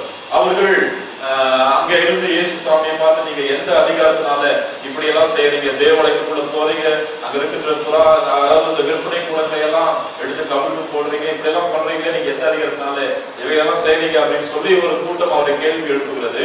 அந்த கூட்டத்திற்குள்ளாக நிக்கோதேமு என்கிற ஒரு மனுஷனும் இருக்கின்றார். அவரும் ஒரு பரிசேயன் என்று நாம் வேதத்திலே வாசிக்கின்றோம். அந்த நிக்கோதேமு அந்த கூட்டத்தில் இருந்து கொண்டிருக்கின்றார். அவரும் ஒருவேளை இயேசு கிறிஸ்துவை பார்த்து அந்த கேள்வி கேட்டிருக்கலாம். இப்படி இருக்கக்கூடிய அந்த மனிதன் வேதவசனம் நமக்கு சொல்லுகிறது 3ஆம் அதிகாரம் 1ஆம் வசனத்திலே யூதருக்குள்ளே அதிகாரியான நிக்கோதேமு எனப்பட்ட பரிசேயன் ஒருவன் இருந்தான் என்று சொல்லி நாம் வேதத்திலே வாசிக்கிறோம். There was a man named Nicodemus, a Jewish religious leader who was a Pharisee. ஒரு பரிசேயன் என்று சொல்லி அவரை குறித்து நாம் வேதத்திலே வாசிக்கின்றோம். பரிசேயன் என்றால் என்ன? இன்னொரு இயேசு கிறிஸ்து சொல்லுகின்ற போது அவரை குறித்து you are a respected Jewish teacher என்று சொல்லி அவரை குறித்து ஆண்டவர் சொல்லுகின்றார். அதுக்கு பின்பதாக உள்ள வசனங்களை வாசிக்கின்ற போது நீ யூதருக்குள்ள ஒரு போதகனாய் இருந்தும் இதை அறியாமல் இருக்கிறாயே என்று சொல்லி இயேசு கிறிஸ்து நிக்கோதேமை குறித்து சொல்லுகிறதை நாம் வேதத்தில் வாசிக்கிறோம். ஒரு பரிசேயனாக ஒரு ஆண்டவருடைய ஊழியத்தை செய்யக்கூடிய ஒரு போதகனாக அவர் இருந்திருக்கிறார் என்று சொல்லி இதன் மூலமாக நாம் அறிந்து கொள்கின்றோம். பரிசேயர்கள் என்றால் யார் அப்படின்னு சொல்லி பார்க்கிற பொழுது அந்த யூத சமயத்திற்கு என்று சொல்லி ஒரு சங்கம் இருக்கும். அந்த யூத சமயத்தினுடைய ரொம்ப அதுல ஊறி போன தலைவர்கள் அங்கே இருப்பார்கள். யூத சமயத்தை குறித்து ஒரு பக்தி வைராக்கியம் உள்ளவர்கள். வேற எதையும் குறித்து கவலைப்பட மாட்டாங்க. அவங்க பாரம்பரியத்தை குறித்தும் அவருடைய யூத கலாச்சாரத்தை குறித்தும் அவர்கள் ரொம்ப பக்தி வைராக்கியம் பாராட்டுவார்கள். அந்த யூத கலாச்சாரத்திற்கு விரோதமாக யாராவது பேசிவிட்டால், அந்த யூத பாரம்பரியத்திற்கு விரோதமாக யாராவது மீறி அந்த பாரம்பரியங்களை கைகொள்ளாமல் நடந்துவிட்டால் அவர்கள் என்னென்ன காரியங்களை சுத்திகரித்துக் கொள்வதற்காக செய்ய வேண்டும், அவர்களுக்கு என்ன குற்றங்கள், அந்த குற்றத்திற்குரிய தண்டனை என்ன என்று சொல்லி தீர்மானிக்கக்கூடிய ஒரு ஹைகோர்ட் சுப்ரீம் கோர்ட் இருக்கிறது போல அது யூத சமுதாயத்தில் இருக்கக்கூடிய பவர்ஃபுல் ஜூயிஷ் ஹை கவுன்சில், ஒரு மிகவும் வலிமை வாய்ந்த யூத சமயத்தினுடைய ஒரு உயர்ந்த ஒரு கவுன்சில், அது ஒரு குழு. அந்த குழுவில ஒரு சில பரிசேயர்கள் இருப்பார்கள். எல்லாருமே போய் இருந்திருப்பாங்க. அந்த குழுவில இருக்கக்கூடிய ஒரு மனிதனாக நிக்கோதேமு இருக்கிறார் என்று சொல்லி அவரை குறித்து வேதம் நமக்கு சொல்லுகின்றது. இங்கே இந்த அதாவது சனகரிப்பு என்கிறதான ஒரு சங்கம், அதுதான் அந்த ஐ கவுன்சில். சனகரி என்கிற சங்கம் அவங்கதான் தீர்ப்பு வழங்குவாங்க. இயேசு கிறிஸ்துவை அரெஸ்ட் பண்ணி கொண்டு போறப்ப கூட அந்த சனகரிப்பு சங்கத்துக்கு தான் கொண்டு போறாங்க. முதல்ல அங்கதான் அவர் வச்சு தீர்ப்பு விடுறாங்க. அந்த ஐ கவுன்சில் தான் சனகரிப்பு சங்கம். அந்த சங்கத்தினுடைய உறுப்பினராக நிக்கோதேமு இருந்து கொண்டிருக்கிறார் என்று சொல்லி வேதம் நமக்கு சொல்லுகின்றது. இவரை குறித்து யோவான் எழுதின சுவிசேஷத்துல 3 இடங்களில மாத்திரம் இவரை குறித்து நாம் வாசிக்கின்றோம். இப்ப பாருங்க, விஷயம் என்னன்னா, இப்ப இந்த 2ஆம் அதிகாரத்துல இயேசு கிறிஸ்துவினுடைய அதிகாரத்தை குறித்து அவர்கள் கேள்வி எழுப்புகிறார்கள். ஆனால் 3ஆம் அதிகாரத்துக்கு வருகின்ற பொழுது வேத வசனம் சொல்கிறது, after dark one evening he came to speak with Jesus. இயேசு கிறிஸ்துவிடத்துல ஒரு ராத்திரி வேளையிலே அவர் கடந்து வந்தார் என்று சொல்லி நாம் வேதத்துல வாசிக்கின்றோம். பொதுவாக யூதர்கள், அந்த குறிப்பாக அந்த பரிசேயர்கள் தாங்கள் தான் ஞானவான்கள், தங்களுக்கு தான் எல்லாம் தெரியும், தங்களை மீறி யாரும் எதுவும் கிடையாது என்று சொல்லி நினைக்கிறவர்கள், அல்லது தங்களை மீறி யாராவது புதுமையான காரியங்களை பேசிவிட்டு அவங்களை எப்படியாவது கீழே தள்ளி அல்லது அவர்களை ஏதாவது ஒரு பனிஷ்மெண்ட் கொடுக்க பார்த்து கொண்டிருக்கக்கூடியவர்கள். அப்படி அந்த கூட்டத்தில் இருந்த ஒரு மனுஷன் இப்பொழுது இயேசு கிறிஸ்துவை பார்த்து அவர் வருகின்றார். என்னன்னா அவருக்குள்ள ஏதோ ஒரு மாற்றம் நடக்கிறது. இயேசு கிறிஸ்துனுடைய அந்த காரியங்களை எல்லாம் பார்க்கின்றார். யாரும் இதுவரைக்கும் நம்ம மீறி எதுவும் பேசுறது கிடையாது, நம்ம மீறி யாரும் எதுவும் செய்தது கிடையாது. திடீர்னு இயேசு கிறிஸ்து ஒருத்தர் வராரு, என்னமோ தேவாலயத்தில் இருக்கிற கடைகளெல்லாம் ஒடிச்சு நொறுக்கிறாரு, எல்லாரையும் விரட்டி அடிக்கிறாரு. இவருக்கு எப்படி இந்த அதிகாரம் இருந்தது? ஒருவேளை இவர்தான் உண்மையான தேவகுமாரனா இருப்பாரோ, இவர்தான் தேவனால் தீர்க்கதரிசிகளால் உரைக்கப்பட்ட அந்த மேசியாவோ என்று சொல்லி அறிந்து கொள்வதற்காக ஆண்டவரை தேடி வருகின்ற ஒரு நிக்கோதேமுவாய் இங்கே நாம் அவரை பார்க்கின்றோம். பிரியமானவர்களே, எப்படியாகிலும் இயேசு கிறிஸ்துவை கடந்து சென்று தனக்கு இருக்கக்கூடிய அந்த ஐயப்பாடுகளை களைந்து விட வேண்டும், தனக்கு இருக்கக்கூடிய சந்தேகங்களை தீர்த்து கொள்ள வேண்டும், அவர் யார் என்பதை அறிந்து கொள்ள வேண்டும் என்று சொல்லி இயேசு கிறிஸ்துவிடத்துல வந்த ஒரு பரிசேயனாக, ஒரு போதகனாக, ஒரு டீச்சராக நாம் இந்த நிக்கோதேமுவை வேதத்தில் பார்க்கிறோம் பிரியமானவர்களே. இயேசு கிறிஸ்துவிடத்துல வந்து அவன் வாக்காலத்துல இயேசுவிடத்துல வந்து ரபி, ரபி என்பதற்கு போதகரே என்று சொல்லி அர்த்தம். ரபி, நீ தேவனிடத்திலிருந்து வந்த போதகர் என்று அறிந்திருக்கிறோம். ஏனெனில் ஒருவனும் தன்னுடனே தேவன் இராவிட்டால் நீ செய்கிற இப்படிப்பட்ட அற்புதங்களை செய்ய மாட்டான் என்றான். பாருங்க, எவ்வளவோ பேர் இருந்திருக்கிறாங்க. ஆனாலும் நிக்கதேமு மாத்திரம் தேவனுடைய அந்த வெளிப்பாடு கடந்து வருகிறது.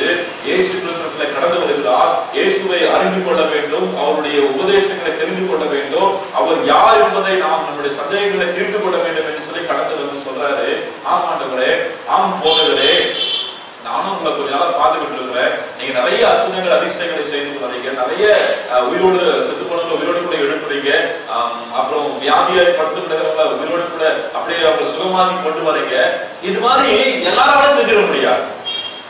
தேவனோடு கூட இல்லைன்னாக்கா நீங்க செய்ய மாட்டீங்க. அப்ப நீங்க யாருன்றதை தெரிஞ்சுக்கணும்னு சொல்லி அவன் இயேசுவை தேடி வருகிறதை நாம் பார்க்கிறோம். பிரியமானவர்களே, எங்கள் அன்பான கர்த்தருடைய பிள்ளைகளை, இன்றைக்கு ஆண்டவருடைய சமூகத்திற்கு வந்திருக்கின்றோம். ஆண்டவரை தேடுகிற பொழுது ஆண்டவரை நாம் கண்டுகொள்வோம், அவர் நமக்கு தென்படுவார் என்று சொல்லி வேதம் நமக்கு சொல்கிறது. ஆண்டவரை தேடுகிற பொழுது வரக்கூடிய நன்மைகளையும் ஆசீர்வாதங்களை குறித்து நாம் அறிந்திருக்கின்றோம். கர்த்தரை நாம் எப்படி தேட வேண்டும் என்று சொல்லி அறிந்திருக்கின்றோம். ஆனால் ஆண்டவரை தேடி அந்த ஆசீர்வாதத்தை நாம் பெற்றிருக்கிறோமா என்று சொல்லி அறிந்து கொள்ள இந்த காலை வேளையிலே கர்த்தர் நம்மை அழைக்கின்றார். பிரியமானவர்களே, முதலாவதாக இயேசுவினிடத்திலே நிக்கதேமு தனக்கு இருக்கின்ற சந்தேகங்களை தீர்த்துக் கொள்ளும்படியாக அவர் கடந்து வருகின்றார் இரவு நேரத்திலே. இதை யோவான் 3ஆம் அதிகாரத்திலே 1 - 21 வசனங்களிலே நாம் வாசிக்கின்றோம். இரண்டாவதாக நாம் பார்க்கின்ற பொழுது 7ஆம் அதிகாரம் 50வது வசனத்துக்கு வருகின்ற பொழுது அங்கே அந்த யூத சங்கம் கூடுகிறது. அந்த யூத சங்கம் கூடி இயேசு கிறிஸ்துவை குறித்து ஒரு கேள்வி எழுப்புகிறார்கள். அப்போ அவர் அங்க துணிந்து இயேசு கிறிஸ்துவாக பேசுகிறதை நாம் வாசிக்க முடியும். 7ஆம் அதிகாரத்துடைய 50வது வசனத்தை நாம் வாசிக்கின்ற பொழுது அந்த வேத வசனம் நமக்கு சொல்லுகிறது, ராத்திரியிலே அவரிடத்திற்கு வந்தவனும் அவர்களில் ஒருவனுமாகிய நிக்கோதேமு என்பவன் அவர்களை நோக்கி, ஒரு மனுஷன் சொல்வதை கேட்டு அவன் செய்கைகளை அறிகிறதற்கு முன்னே அவனை ஆக்கினைக்குட்படுத்தலாகாது என்று நம்முடைய நியாய பிரமாணம் சொல்கிறதா என்றான். பாருங்க, இயேசு கிறிஸ்துவை குறித்து ஒரு பெரிய கலக்கம் அந்த பரிசேயர்கள் கூட்டத்துக்குள்ளாக வந்துருச்சு. இவன் நம்மளை விட ரொம்ப நம்ம ஓவர்டேக் பண்ணி போறாங்க, இவன் பின்னாடி நிறைய கூட்டம் போய் கொண்டிருக்கிறது என்று சொல்லி இயேசு கிறிஸ்துவ குறித்து ஒரு அந்த கவுன்சில், அந்த சனகரி, அந்த நீதிமன்றத்துல அந்த கவுன்சில்ல கூடி எல்லாம் பேசுறாங்க. இவன் யாரு, ஏன் இதெல்லாம் பண்றான், இவன் குற்றவாளி, இவங்க எல்லாம் பண்ணக்கூடாது, பேசக்கூடாது அப்படின்னு சொல்லி அவர்கள் பேசிக்கொண்டு குற்றத்தை அவர் மீது சுமத்தி கொண்டு இருக்கிற பொழுது ஒரு மனுஷன் சொல்வதை கேட்டு அவன் செய்கைகளை அறிகிறதற்கு முன்னே அவனை ஆக்கினைக்குட்படுத்தலாமா என்று நம்முடைய நியாயப்பிரமாணம் சொல்லுகிறதா? ஒரு மனுஷன் சொல்றதை கேட்டு இயேசு கிறிஸ்து குற்றவாளிகளை தீர்க்கிறீங்களா அப்படின்ற அந்த ஒரு துணிச்சலான அந்த நியாயத்தை குறித்து பேசுகின்ற ஒரு மனிதனாக நிக்கோதேமுவை நாம் இங்கே பார்க்கின்றோம். இது எப்பொழுது வந்தது? அதுவரைக்கும் இயேசு கிறிஸ்துவை தேடி வருகிற வரைக்கும், இயேசு கிறிஸ்துவை சந்திக்கிற வரைக்கும், இயேசு கிறிஸ்துவிடத்துல பேசுகிற வரைக்கும், இயேசு கிறிஸ்துவினுடைய சந்தேகங்களை தீர்த்து கொள்கிற வரைக்குமாக ஒருவேளை நிக்கோதேமுவும் மற்ற பரிசேயர்களை கூட இருந்திருக்கின்றார். ஆனால் எப்பொழுது இயேசுவிடத்துல அவர் வந்து தன்னுடைய சந்தேகங்களை தீர்த்து கொண்டாரோ, எப்பொழுது இயேசு கிறிஸ்துவை அவர் தேடி வந்தாரோ, எதற்காக அவர் இயேசு கிறிஸ்துவை தேடினாரோ அந்த சந்தேகம் இப்பொழுது தீர்க்கப்பட்டது. அந்த தேடுதல் நிறைவேறுகிறது. அந்த தேடுதல் நிறைவேறினதாக காண்பதற்கு ஒரு அடையாளமாகத்தான் இப்போது இயேசு கிறிஸ்துவுக்கு ஆதரவாக அவர் பேசுகிறார். சாதாரணமாக பரிசேயர்கள் யாரையும் ஆதரித்து பேச மாட்டார்கள். ஆனால் இங்கே இந்த நிக்கோதேமு இயேசு கிறிஸ்துவை தேடி அவரை கண்டுபிடித்ததற்கு பிற்பாடு அவருக்கு ஆதரவாக பேசுகிறதை நாம் வேதத்தில் வாசிக்கின்றோம். அது மாத்திரமில்லாமல் அவர் யோவான் 19ஆம் அதிகாரம் 39ஆம் வசனத்திலிருந்து 42ஆம் வசனம் வரைக்கும் நாம் வாசித்து பார்க்கிற போது இயேசு கிறிஸ்துவை சிலுவையிலே அறைகிறார்கள். இயேசு கிறிஸ்து சிலுவையில் அறைந்து அந்த அவர் உடலை இறக்கி கல்லறையில வைக்க வேண்டும், அந்த உடலுக்கு சுகந்த வாசனையெல்லாம் இட வேண்டும் என்று சொல்லி அரிமத்தியா ஊரானாகிய அந்த யோசேப்போடு கூட சென்று இயேசு கிறிஸ்து உடலை வாங்கி கல்லறையில அடக்கம் பண்ணின ஒரு நிக்கோதேமுவை நாம் பார்க்கின்றோம். என்ன இந்த புதிய நமக்கு சொல்லுகிறது என்றால், இயேசு கிறிஸ்துவை தேடி வந்த ஒரு மனிதன் இயேசு கிறிஸ்துவை தேடி வந்து இயேசு கிறிஸ்துவை கண்டுகொண்டார். அல்லேலூயா. இயேசு கிறிஸ்துவை கண்டுகொண்டதனுடைய அர்த்தம் என்ன? வாழ்க்கை மாற்றப்பட்டிருக்க வேண்டும், வார்த்தைகள் மாற்றப்பட்டிருக்க வேண்டும். அதுதான் பாருங்க, இயேசு கிறிஸ்துவ வந்து அவர் வந்து பேசுகிற பொழுது இயேசு கிறிஸ்து சொல்றாரு, ஒருவன் ஜலத்தினாலும் ஆவினாலும் பிரவேசிக்காவிட்டால் தேவனுடைய ராஜ்யத்தை காண மாட்டான் என்று சொல்லி நான் உங்களுக்கு மெய்யாகவே சொல்லுகிறேன் என்று சொல்லி அவர் சொல்லுகிறார். இயேசு அவனுக்கு பிரதித்திரமாக யோவான் 3ஆம் அதிகாரம் 3ஆம் வசனம், இயேசு அவனுக்கு பிரதித்திரமாக ஒருவன் மறுபடியும் பிறவாவிட்டால் தேவனுடைய ராஜ்யத்தை காண மாட்டான் என்று சொல்லுகிறேன் என்றார். அதற்கு நிக்கதேமு, ஒரு மனுஷன் முதிர் வயதா இருப்பேன் எப்படி தன் தாயின் கர்ப்பத்திலே இரண்டாவது பிரவேசித்து பிறக்கக்கூடுமோ அப்படிப்பட்ட சந்தேகம் உடையவனாக இருந்தான். இயேசு கிறிஸ்துவை தேடி வந்த பொழுது, இயேசு கிறிஸ்துவை கண்டுகொண்ட பொழுது அவருடைய சந்தேகங்கள் நீக்கப்பட்டது. அவருடைய வாழ்க்கை மாறுகிறது, அவருடைய பேச்சுக்கள் நடவடிக்கைகள் மாறுகிறது. இப்பொழுது அவனும் இயேசு கிறிஸ்துடைய சீஷனாக, அதாவது இயேசு கிறிஸ்துக்கு அந்தரங்க சீஷர்கள், யூதர்களுக்கு பயந்து நிறைய சீக்ரெட் டிசைபிள்ஸ் இருந்தாங்க, அவர்களில் ஒருவராக நிக்கதேமு மாறி போகின்றார். எனக்கு அன்பான கர்த்தருடைய பிள்ளைகளை, ஆண்டவரை நாம் காலகாலமாக தொழுது கொண்டு வருகின்றோம். எத்தனையோ வருடங்கள் நாம் ஆண்டவரை ஆராதித்துக் கொண்டு வருகின்றோம். நாமும் மற்றவர்களை போல ஆண்டவரை தேடுகின்றோம். ஆண்டவரை தேடி கண்டுபிடித்து அந்த ஆசீர்வாதத்தை பெற்று நம்முடைய வாழ்க்கை மாறி இருக்கிறதா என்று சொல்லி யோசித்து பார்க்க கர்த்தர் நம்மை அழைக்கின்றார். நிக்கதேமு இயேசுவை தேடி வந்தார், இயேசுவிடத்துல நன்மைகளை பெற்றுக் கொண்டார், வாழ்க்கை மாறினது, இயேசுவுக்கு சாட்சியாக வாழ்ந்தார். இன்னொரு பகுதியை வாசிக்கிற பொழுது மத்தேயு எழுதின சுவிசேஷம் 19ஆம் அதிகாரத்துக்கு நாம் வருகின்ற பொழுது, மத்தேயு 19ஆம் அதிகாரம் 16ஆம் வசனத்திலிருந்து 24ஆம் வசனம் வரைக்குமாக இங்கே ஒரு சம்பவம் சொல்லப்படுகின்றது. இயேசு கிறிஸ்து யோர்தானுக்கு அக்கறையிலிருந்து அந்த யூதேயாவின் எல்லைகளிலே வந்தார் என்று சொல்லி நாம் பார்க்கின்றோம். அங்கே வருகின்ற பொழுது வேத வசனம் நமக்கு சொல்கிறது 16ஆம் வசனத்திலே, அப்பொழுது ஒருவன் வந்து அவரை நோக்கி, நல்ல போதகரே, நித்திய ஜீவனை அடைவதற்கு நான் எந்த நன்மையை செய்ய வேண்டும் என்று கேட்டான். அல்லேலூயா. கர்த்தரான கர்த்தருடைய ஃபர்ஸ்ட் நிக்கதேமு வந்து இயேசுவை கிட்ட ரபி போதகரே அப்படின்னு சொல்லி இயேசுவை குறித்து அவரை அப்படியே அழைக்கிறாரு. இங்க ஒரு யங் மேன் என்று சொல்லி ஆங்கில வேதம் சொல்லுது, someone came to Jesus with this question, teacher, what good deed must I do to have eternal life? நித்திய ஜீவனை சுதந்தரித்துக் கொள்வதற்கு நான் என்ன செய்ய வேண்டும் என்று சொல்லி ஒரு மனிதன் இயேசுவிடத்துல வந்து கேட்கிறான். இவனுக்கும் இயேசுவை பார்க்க வேண்டும், இயேசுவை கண்டுபிடித்துக் கொள்ள வேண்டும், இயேசுனுடைய போதனைகளை தன்னுடைய வாழ்விலே செயல்படுத்த வேண்டும் என்று சொல்லி அவரை பார்ப்பதற்காக கடந்து வருகின்றான். இயேசு கிறிஸ்துவோடு கூட நிறைய பேர் இருந்தார்கள். ஒரு சிலர் அவரை தேடி, எல்லாருமே அவரை தேடி போனார்கள். இதற்காக ஒரு சிலர் அவர் கூட இருந்தாக்கா 3 வேளையும் சாப்பாடு கிடைக்கிறது, நல்ல மரியாதை கிடைக்கிறது, எங்க போனாலும் நமக்கு தனி இடத்தை கொடுத்துடுறாங்க அப்படின்னு சொல்லி ஒரு சிலர் அவரை தேடி போய் பின்தொடர்ந்து கொண்டிருந்தார்கள். ஒரு சிலர் சுகத்தை தேடி இயேசுவிடத்துல வந்தார்கள். ஒரு சிலர் இயேசுனுடைய பேச்சில குற்றம் கண்டுபிடிப்பதற்காகவே இயேசுவை தேடி வந்தார்கள். ஒரு சிலர் தன்னுடைய வாழ்வில இயேசுவை தேடி கண்டுபிடித்து மனமாற்றம் அடைந்து அவருடைய சீஷர்களாக மாறினார்கள், அவருக்கு சாட்சிகளாக வாழ்ந்தார்கள், அவருடைய ஆசீர்வாதத்தை பெற்றுக் கொண்டார்கள். அதன் அடிப்படையில நிக்கதேமுவை போல இப்பொழுது இந்த வாலிபனும் இயேசுவை தேடி வருகின்றான். இயேசுவை தேடி வந்து, நல்ல போதகரே, நான் என்ன செய்யணும் நித்திய ஜீவன் அடைந்து கொள்வதற்கு? அவனை குறித்து வேதம் சொல்கிறது, ஒருவேளை அவன் ஒரு பெரிய பணக்காரனா இருந்திருப்பான் என்று சொல்லி நித்திய ஜீவனை அடைந்து கொள்வதற்காக ஒருவேளை தன்னுக்கு பணத்தை எல்லாம் செலவழித்து எப்படியாவது வாங்கிடலாம் நினைச்சு அவன் வந்திருப்பா கொண்டது. அவன்கிட்ட எல்லாமே இருந்திருக்கும் இல்ல, எல்லாமே. ஏன்னா இயேசு கிறிஸ்து கடைசியில் சொல்றாரு, நீ பூரண சத்துவமா இருக்க விரும்பினா, if you want to become a perfect man, உனக்கு இருக்கிற எல்லாவற்றையும் விட்டு தரித்திரத்துக்கு கொடு என்று சொல்லி இயேசு கிறிஸ்து சொல்கிறார். அப்படி பார்க்கிற பொழுது அவனுக்கு நிறைய ஆஸ்திகள் இருந்திருக்கு, நிறைய பெரிய வீடு, நிறைய நிலங்கள், நிறைய வேலையாட்கள் எல்லாமே இருந்திருக்கு. அந்த இடத்துல சமாதானம் இல்லாமல், நிலை இல்லாமல், நித்திய ஜீவனை குறித்ததான ஒரு நிச்சயம் இல்லாமல் அவன் வாழ்ந்து கொண்டிருக்கிறான். அந்த நித்திய ஜீவனை பெற்றுக் கொள்வதற்காக இயேசுவை தேடி அவன் கடந்து வருகின்றான். ஆண்டவரே, நான் நித்திய ஜீவனை பெற்றுக் கொள்வதற்கு இன்னும் என்ன நன்மைகளை செய்ய? இயேசு கிறிஸ்து சொல்றாரு, ஒரு நிறைய அங்க 4 கற்பனைகளை இயேசு கிறிஸ்து சொல்லுகிற 5 கற்பனைகளை இயேசு கிறிஸ்து சொல்லுகின்றார். அந்த 5 கற்பனைகளும் மற்றவரோடு கூட உள்ள அந்த உறவை குறித்து சொல்லுகிறது. அதை அவன் சொல்லுகிறான், ஆண்டவரே, நான் எல்லாம் சிறு வயதிலிருந்தே கடைபிடித்து வருகிறேன் என்று சொல்லி அவன் சொல்லுகின்றான். இயேசு அவனை பார்த்து சொல்லுகின்றார், அப்படியானால் இன்னும் உன்னிடத்துல ஒரு குறை இருக்கிறது.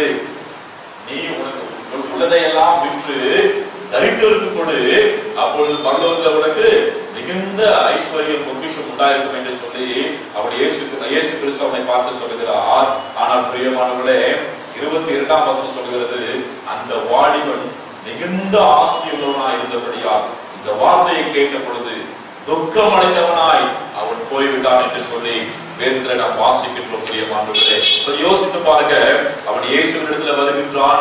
எல்லா ஆண்டவர் சொன்ன அத்தனை நல்ல காரியங்களும் அவனிடத்துல இருக்கிறது. இது நான் என்ன செய்யணும் அப்படின்னு சொல்லி அவன் கேட்கின்றான். இயேசு கிறிஸ்து சொல்லுகின்றார், நீ பூரண சத்ருனா இருக்க விரும்பினால் உனக்கு உள்ளதையெல்லாம் விற்று தரித்திரருக்கு கொடு என்று சொல்லி அவர் சொல்லுகின்றார். But when the young man heard this, he went away very sad, for he had many possessions. ரொம்ப துக்கத்தோடு கூட அவன் இயேசு வீட்டுக்கு கடந்து போனான் என்று சொல்லி வேதத்துல வாசிக்கின்றோம். இன்றைக்கு ஆண்டவரை தேடி வந்திருக்கின்றோம். அதிகாலையிலே என்னை தேடுகிறவர்கள் என்னை கண்டடைவார்கள் என்று சொல்லி கர்த்தருடைய வார்த்தை சொல்லுகிறது. ஆண்டவரை யாரெல்லாம் தேடினார்கள், எப்படியெல்லாம் தேடினார்கள், எப்படிப்பட்ட ஆசீர்வாதங்களை எல்லாம் பெற்றுக்கொண்டார்கள் என்று சொல்லி நாம் வாசித்திருக்கின்றோம், தியானித்திருக்கின்றோம். இன்றைக்கு அவர்கள் அந்த ஆண்டவரை தேடுதலின் ஒரு தொடர்ச்சியாக நிக்கதேமு என்ற பரிசேயன் வருகின்றான். ஆண்டவரை தேடி வருகின்றார். ஆண்டவருடைய அந்த அவர் தனக்கு இருந்த எல்லா ஐயப்பாடுகளையும் தீர்த்து கொள்கிறார். அவருடைய வாழ்க்கை மாறுகிறது. இப்பொழுது அவர் ஆண்டவருடைய பிள்ளையாய் மாற்றப்பட்டு, அவர் ஆண்டவருடைய சீஷனாக மாற்றப்பட்டு, அவர் நித்திய ஜீவனுக்காக பிரவேசிக்கிற அனுபவத்தை பெற்றுக் கொள்கிறார் என்று சொல்லி வேதத்தில் நாம் அறிந்து கொள்கிறோம். இன்னொரு மனிதனும் இயேசுவிடத்தில் வருகின்றான். இயேசுவை தேடி வருகின்றான். இயேசுவை பார்த்து விட வேண்டும், இயேசுவிடத்தில் நன்மைகளை பெற்றுக் கொள்ள வேண்டும் என்று சொல்லி இயேசுவை தேடி வருகின்றான். ஆனால் துக்கமுகமுள்ளவனாய் திரும்பி போகின்றான். இயேசு கிறிஸ்துவை தேடி வந்து துக்கமுள்ளவனாய் விசனத்தோடு கடந்து போன ஒரே ஒரு மனிதன் இவன் மாத்திரமே. யாருமே இயேசு கிறிஸ்துவிடத்தில் வந்து துக்கமுகமாய் போகவில்லை. அவர்கள் வந்த குறை நீங்கி போயிருக்கிறார்கள். அவர்கள் ஒருவேளை பலவீனத்தோடு சுகவீனத்தோடு வந்திருப்பாளையானால் சுகத்தோடும் பலத்தோடு போயிருக்கிறார்கள். மரித்து போய் இயேசுவிடத்தில் கொண்டு வந்திருப்பாளையானால் அவருடைய உயிரோடு கூட எழுப்பி கொடுத்திருக்கின்றார். படுத்த படுக்கையாய் கிடக்கிறவர்களை நடக்க பண்ணியிருக்கின்றார். செவிடாய் இருந்தவர்களை காது கேட்க செய்திருக்கிறார். ஊமையாய் இருந்தவர்களை பேச செய்திருக்கின்றார். இப்படி குருடராய் இருந்தவர்களை பார்க்க செய்திருக்கின்றார். இப்படி எல்லாருமே நன்மைகளை பெற்றவர்களாய் கடந்து போயிருக்கிறார்கள். ஆனால் இயேசுவிடத்தில் வந்து துக்கமுகமாய் கடந்து போன ஒரே மனிதன் இந்த வாலிபன் என்று சொல்லி வேதவசனத்தில் வாசிக்கின்றோம். இன்னைக்கு ஆண்டவரை தேடும்படியாக நாம் கடந்து வந்திருக்கின்றோம். ஆண்டவரை திறந்தோறும் நாம் தேடிக்கொண்டிருக்கிறோம். அதிகாலையிலே தேடுகின்றோம், மதியானத்துல, சாயங்காலத்துல, இரவு நேரத்தில் தேடுகின்றோம். ஆனால் நிக்கதேமுவை கூட வாழ்க்கை மாற்றப்பட்டிருக்கிறதா, வார்த்தை மாற்றப்பட்டிருக்கிறதா, ஆண்டவரை தேடி அவரை நாம் கண்டு கொண்டிருக்கின்றோமா, அல்லது இந்த வாலிபனை போல துக்கமுகத்தோடு கூட கிடைக்கும் ஆண்டவரை நாம் சரியாக கண்டுகொள்ள முடியாதபடி துக்கமுகத்தோடு கூட விசனத்தோடு கூட ஆண்டவருடைய சமூகத்துல இன்றைக்கு நாம் வாழ்ந்து கொண்டிருக்கிறோமா?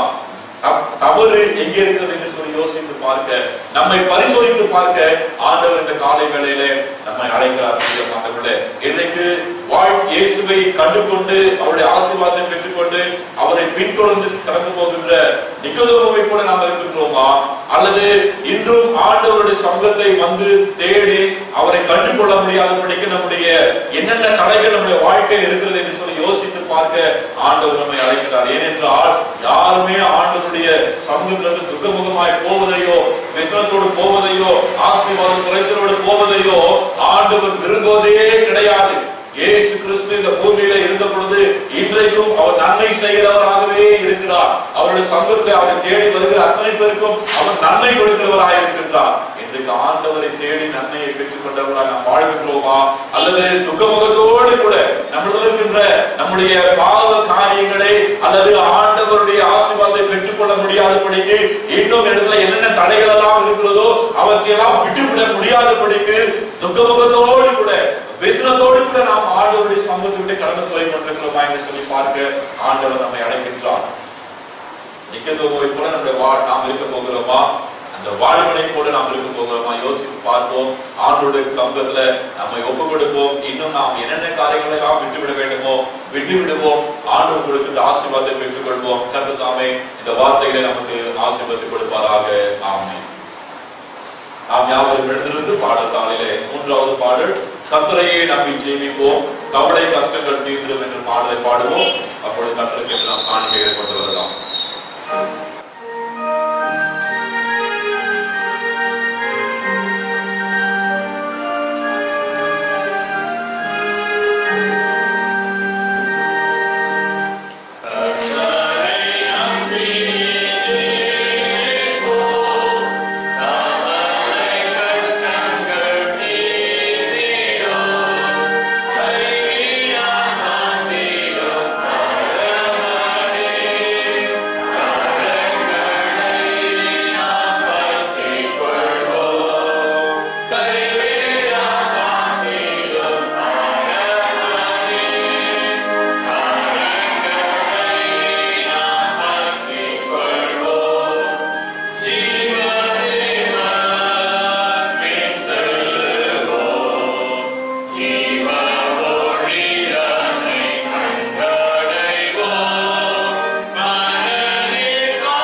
ஆண்டவரை தேடி கண்டுகொண்ட நிகழ்வுவாய் நாம் கடந்து போகிறோமா?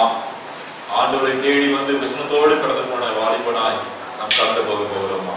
அதிகாலையில் என்னை தேடுகிறவர்கள் என்னை கண்டடைவார்கள். ஆண்டவரை தேடுகிற பொழுது நமக்கு சந்தோஷம், மகிழ்ச்சி, நமக்கு பாதுகாப்பு எல்லாம் கிடைக்கிறது. மான்கள் நீரோடையை வாங்கி தேடுவது போல கர்த்தரை நாம் தேட வேண்டும். வேத வாக்கியங்களை ஆராய்ந்து பார்த்து கர்த்தரை நாம் தேட வேண்டும். அப்படி ஆராய்ந்து பார்த்து அந்த வாஞ்சியோடு கூட வந்த நிக்கதோமு ஆண்டவருடைய பிள்ளையாய் மாறினான். அந்த வாஞ்சியோடு கூட வந்த அந்த வாலிபன் தன்னுடைய எல்லா காரியத்தையும் விட்டுவிட மனதில்லாமல் விசனத்தோடு கடந்து போனான். கர்த்தரை கண்டுகொள்ள முடியவில்லை. இன்றைக்கு நாம் யாராக இருக்கிறோம்? நேசிக்கிற பரலோகத்தின் நல்ல ஆண்டவரே, நன்றியோடு நாங்கள் உம்மை துதிக்கிறோம், ஸ்தோத்திரிக்கிறோம். இந்த நல்ல ஆராதனை வேலைக்காக துதிக்கிறோம். உடைய சமூகத்துல வந்து நாங்கள் உம்மை பாடவும், உம்மை மகிமைப்படுத்தவும், உடைய வார்த்தைகளை கேட்கவும் எங்களுக்கு பாராட்டின கிருபைகளுக்காக நன்றி சொல்கிறோம் ஐயா. இப்படிப்பட்ட நல்ல பாக்கியத்தை எங்களுக்கு தந்தீரே உம்மை ஸ்தோத்திரிக்கிறோம். நாங்கள் உம்மை துதிக்கிறதை விரும்புகிறது கர்த்தாவே, நாங்கள் உம்மை மகிமைப்படுத்துகிறோம் ஐயா. இப்பொழுது நாங்கள் கேட்ட வார்த்தைகளுக்காக ஸ்தோத்திரம். அதிகாலையில் என்னை தேடுகிறவர்கள் என்னை கண்டடைவார்கள் என்று சொல்லி வேதத்தில் எங்களுக்கு வாக்கு பண்ணி இருக்கிறீரே. ஆண்டவரே, நாங்கள் ஒவ்வொரு நாளும் உம்மை தேடுகிறோம் சுவாமி. ஒருவேளை நிக்கதோமின் மூலம் உம்மை கண்டு கொண்ட அனுபவம் எங்களுக்கு இருக்கிறதா, அல்லது வாலிபனை போல துக்கமுகமாய் உடைய சமூகத்துடன் நாங்கள் கடந்து போய் கொண்டிருக்கிறோமா என்று சொல்லி எங்களை ஆராய்ந்து பார்த்து இந்த காலை வேளையில ஒப்புக் கொடுக்கிறோம் ஐயா. நிக்கதோமை போல நாங்கள் உம்மை கண்டு கொண்டவர்களாய், எங்கள் வாழ்க்கை மாற்றப்பட்டதாய், நீர் கொடுக்கின்ற ஆசீர்வாதங்களை பெற்றுக் கொண்டவர்களாக உமக்கு சாட்சிகளாய் வாழவும், உம்மை பின்தொடரவும் எங்களை ஒப்புக் கொடுக்கிறோம் சுவாமி. வந்திருக்கிற சிறு பிள்ளைகள், வாலிப பிள்ளைகள், பெரியவர்களுக்காக நன்றி சொல்லுகிறோம். ஒவ்வொருத்தரையும் கர்த்தர் ஆசீர்வதிப்பீராக. நாங்கள் ஆலயத்திற்கு கடந்து போகிற பொழுது உம்மை கண்டு கொண்ட நிக்கதோமை போல நாங்கள் கடந்து போக என் கிருபை தாரும். நியாயமான காரணங்களால், தடைகளால் எங்களோடு கூட சேர்ந்து ஆராதனையிலே பங்கு பெற முடியாத பிள்ளைகள் ஒவ்வொருத்தருக்காக நாங்கள் ஜெபிக்கிறோம். நாங்கள் பெற்றுக்கொண்ட இதே நன்மைகள், ஆசீர்வாதங்கள் உடைய பிள்ளைகளையும் கர்த்தர் சென்றடைபடியாக ஒப்புக்கொடுக்கிறோம் ஐயா. விசேஷமாக தகப்பனே, மீண்டுமா இவரது குடும்பத்திற்காக சுகபலத்திற்காக ஜெபிக்கிறோம். அப்படியே 80வது பிறந்த நாள் காணப்போகின்ற நிர்மலாண்டிக்காக ஸ்தோத்திரிக்கிறோம். பிள்ளைகளை கர்த்தர் ஆசீர்வதிப்பீராக. எங்களோடு கூட இணைந்து ஆண்டவரே, இந்த காணொலி மூலமாக உம்மை ஆராதிக்கிற உடைய பிள்ளைகள் ஒவ்வொருவரையும் கர்த்தர் ஆசீர்வதிக்க ஒப்புக் கொடுக்கிறோம் ஐயா. சமாதானத்துடைய பிள்ளைகளை அனுப்புவீராக. இந்த வாரம் பொழுதும் எங்களோடு கூட வாரும். நாங்கள் செய்கின்ற ஒவ்வொரு காரியத்திலேயும் ஆண்டவரே, நாங்கள் உங்களுக்கு பிரியமானதை செய்யவும், எங்களோடு கூட இருக்கிறதை அறிந்து கொள்ளவும், அந்த ஆசீர்வாதத்தை பெற்றுக்கொள்ளவும் கிருபை தாரும். இப்பொழுது ஆண்டவரே, படைக்கப்பட்டிருக்கிற காணிக்கைகளுக்காக ஸ்தோத்திரம். ஆண்டவரே, நீங்கள் கொடுத்தது ஏராளம் ஐயா. உடைய சம்பத்துக்கு வரும்போது வெறுமனையாக வராதபடி எங்களால் முடிந்ததை கொண்டு வந்திருக்கிறோம். இந்த காணிக்கைகள் உடைய ஊழியத்தில் பயன்படுகிற பொழுது வரக்கூடிய எல்லா நன்மைகளும், ஆசீர்வாதங்களும், ஆத்தும ஆதாயங்களும் உடைய பிள்ளைகளையும் அவருடைய குடும்பங்களையும் உடைய கரங்களையும் கிரியைகளையும் வந்து படிக்கும்படியாக நாங்கள் ஜெபிக்கிறோம். எங்களை தாழ்த்துகிறோம், அர்ப்பணிக்கிறோம், நீர் மகிமைப்படுவீராக. இயேசு சாமி மூலமாய் தாழ்மையோடு ஜெபிக்கிறோம் எங்கள் நல்ல பிதாவே, ஆமென். நம்முடைய கர்த்தராகிய இருக்கிற இயேசு கிறிஸ்துவின் கிருபை, பிதாவாகிய தெய்வத்தின் அன்பு, பரிசுத்த ஆவியாருடைய ஐக்கியம், சமாதானம், பாதுகாப்பு, சுகபலன், ஆரோக்கியம், சம்பூர்ணமான வாழ்வும் பலமும் நம் அனைவரோடு கூட ஆண்டவருடைய வருகை மட்டும் காத்து நடத்துவதாக. ஆமென்.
இருப்பாராக. சமாதானத்தோட போக கிடவோம். அல்லேலூயா.